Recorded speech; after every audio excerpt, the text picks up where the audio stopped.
Funny story about the two caged apes in this scene. I had completely forgotten about them when we wrapped up filming on the set. Then we spent the next day doing a location shoot. So, suffice it to say, our return to the studio was met with a couple of grumbling tummies complaining about unsafe work conditions, human rights, yada yada yada.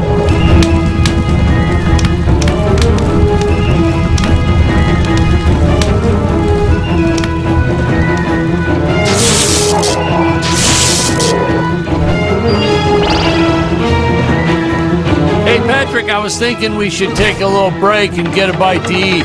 You like Chinese? I know a great takeout. Well, we're not scheduled for a break for another few hours. Nonsense. Hey, you have to try the shrimp. It's the absolute best. But, oh, hey, I feel like I should warn you. It gives me horrible gas. But that's okay. We're friends, right? Oh, really, sir. Studio time costs a fortune. Let's just stay on schedule. Good thinking. We could grab a real dinner together and go out for a night on the town, yeah. Two young bachelors on the prowl. Say, where do you youngsters go these days?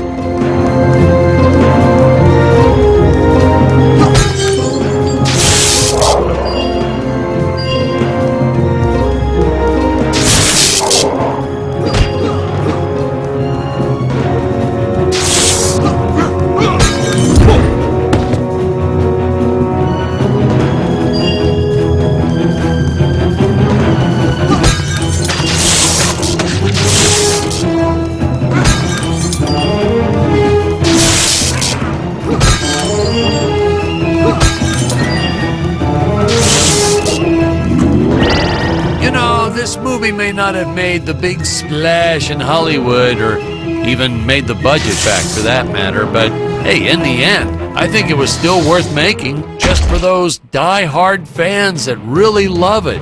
I attended a lot of sci-fi and movie cons, and to this day, I still see fans showing up dressed as aliens and apes and dinosaurs. Does a man proud. Now, granted, their costumes aren't exactly 100% faithful to the film, and it seems that no one ever remembers them by the right name. But still, knowing that we still have fans like this promoting the film decades later, it puts a tear in this old director's eye. I get all emotional.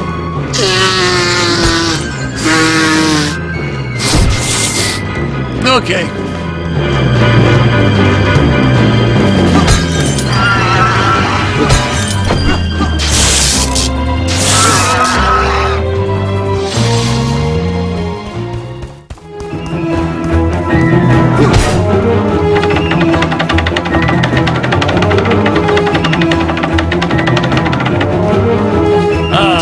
Tony and his insistence on lens flare. I tell you, some days it felt like he was trying to be the director. Honestly, you could see dust on the lens, so I'd just go and wipe it off myself. He would get so upset about it too. Like my fingers aren't clean enough to wipe the lens. Touch the lens. Human speed is not enough to pass through that fan. Chance of death 100%. Retrieve the time vortex device if you wish to go any further. Searching. Time vortex device detected. Device in dangerous area. Nuclear and cellular.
So do we get any backstory on Dick? Why'd he travel to Gravoria in the first place? Did he do any research before landing there? Did he have a specific mission in that region of space?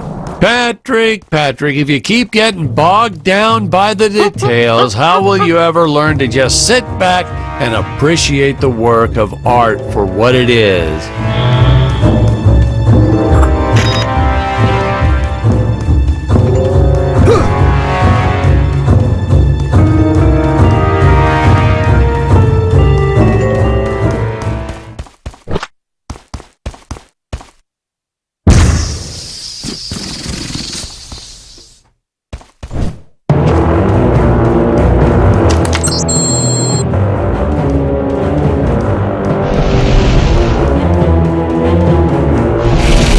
Tip, ladies and gentlemen, no matter how sunny it is, don't store your papier-mâché props outdoors.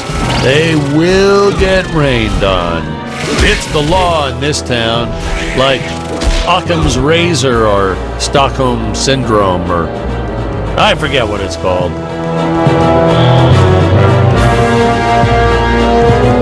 What in the cosmos? It's my co-pilot's body! I believe that I can repair it. Oh no! I am trapped!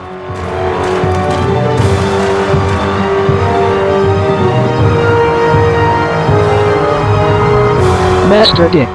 Master Dick.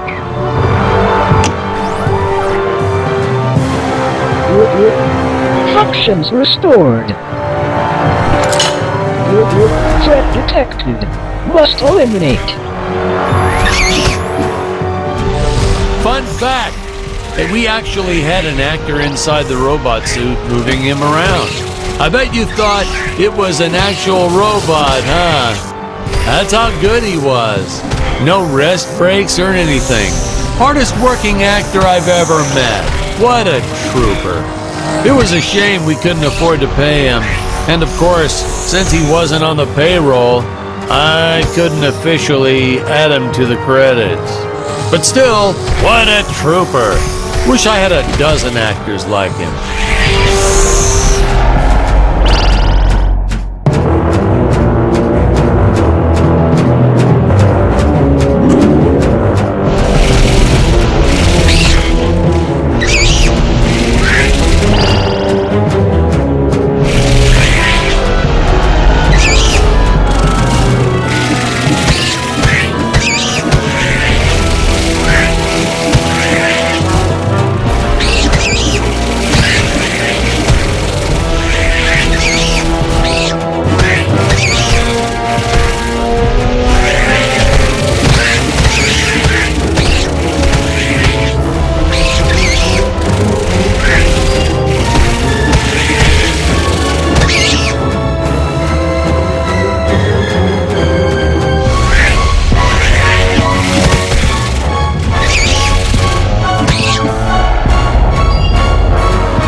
Dangerous radiation detected.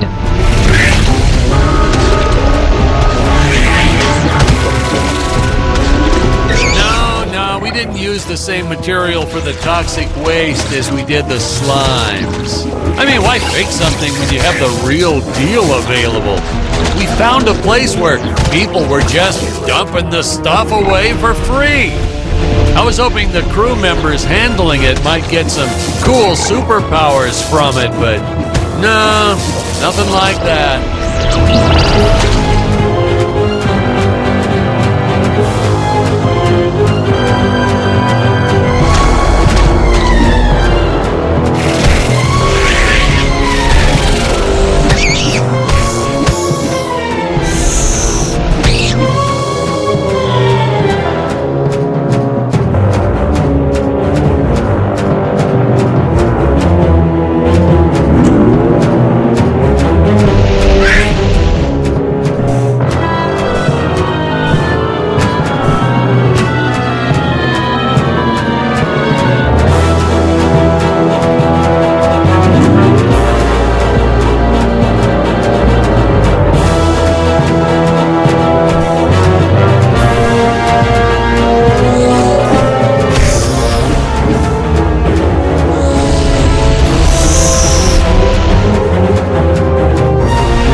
upon you with great vengeance and furious anger.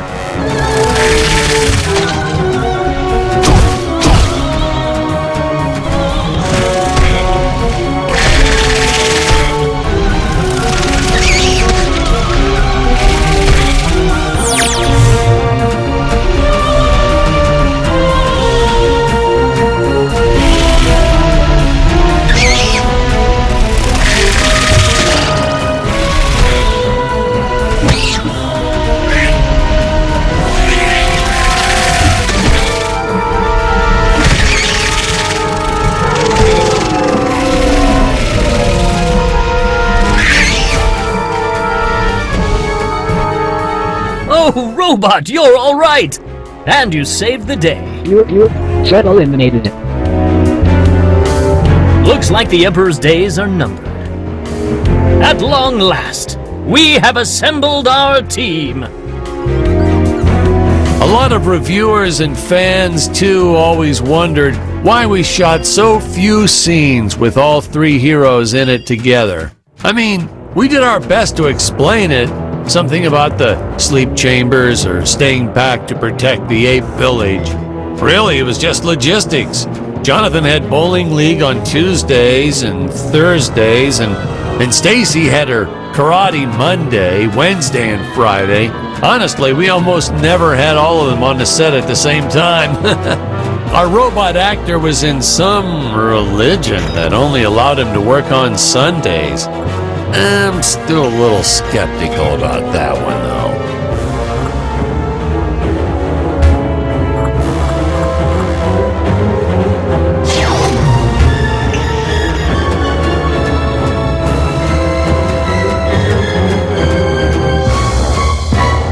Sir, it's just a guy in a suit.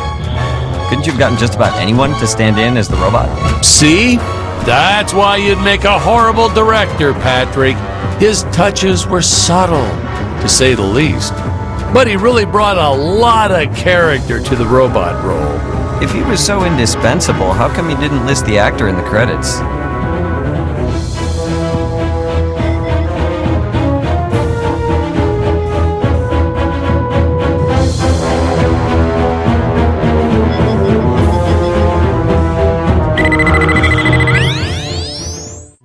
Well, let's just say it was an oversight. But I've learned my lesson. I only made the mistake 6 more times throughout my career.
rickety old things, the higher up they went, the more they sounded like they were gonna fall apart.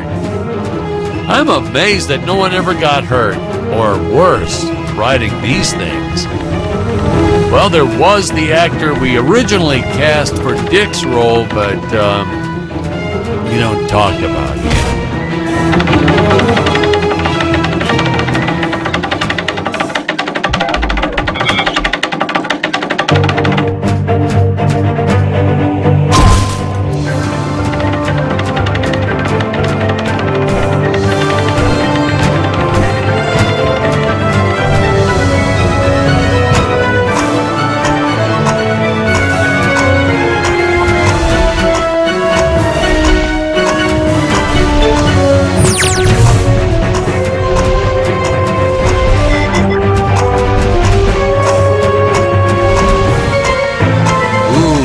Really start to get a sense of how high up our heroes have been climbing here.